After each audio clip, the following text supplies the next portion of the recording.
Elle est endémique de l'île Robinson Crusoe, tout comme sa cousine, Gunnera bracteata, qui a des feuilles lisses et plus petites. À noter que ces deux plantes ne sont pas cultivées sous nos climats.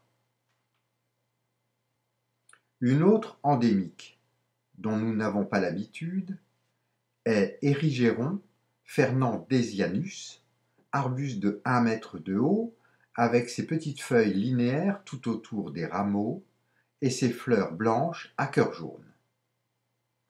Il pousse bien en lisière plutôt sèche. Arbre monoïque des sous-bois de la famille des orties, Boemeria excelsa est facile à reconnaître, mais peu fréquente. Voyons maintenant quelques fougères qui règnent en maître ici.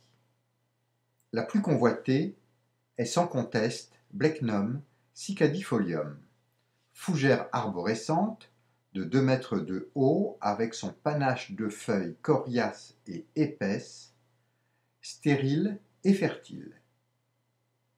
Elle aime les milieux plutôt ouverts et semble adaptée aux pentes, comme ici, au mirador de Selkirk.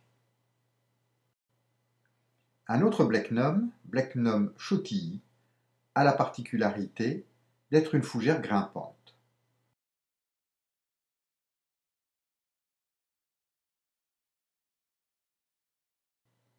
Parmi les autres fougères grimpantes, Artopteris altescandens se reconnaît facilement à son rhizome fin.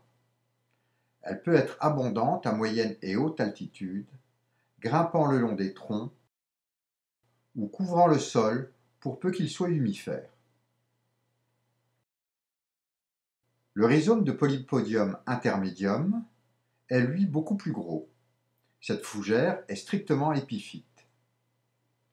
Le rhizome est aplati et ramifié et monte le long des troncs des arbres des forêts primaires de l'île Robinson Crusoe.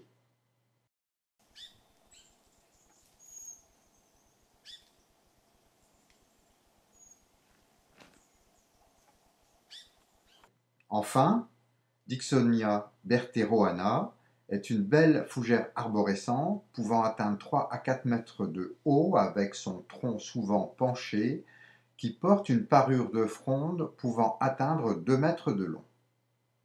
Elle pousse sur les pentes de la forêt primaire en terrain humifère.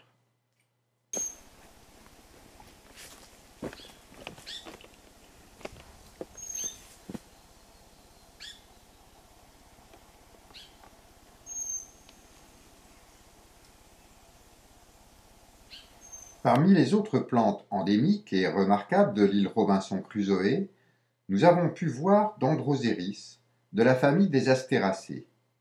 Il existe 11 espèces différentes de Dendroseris sur l'archipel, toutes en voie d'extinction.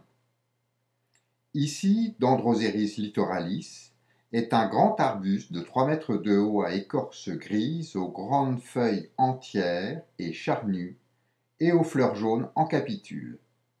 Nous l'avons vu dans les jardins du village de San Juan Bautista, tout comme cette autre espèce, sans doute Dendroseris neryifolia, cultivée également dans le village.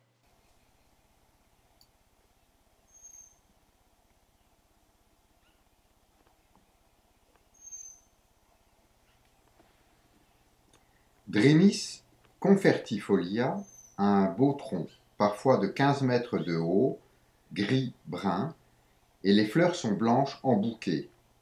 On le rencontre dans la forêt primaire en moyenne et haute altitude. Il peut prendre un aspect plus nain, plus rabougri, quand il est exposé au vent, comme ici par exemple au mirador de Selkirk.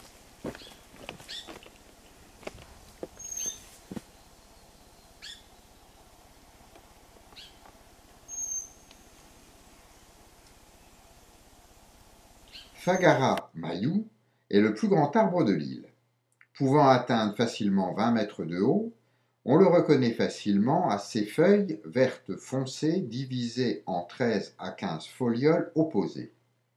Il forme rarement des populations denses et est souvent en compagnie de Drymis.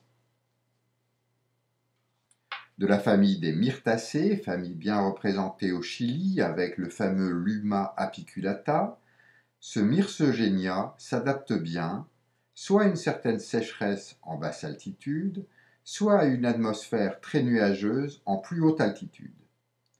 Il adopte souvent des pores étranges comme couché par le vent où il a perdu une partie de ses feuilles. Ce sont les seuls arbres qui subsistent ici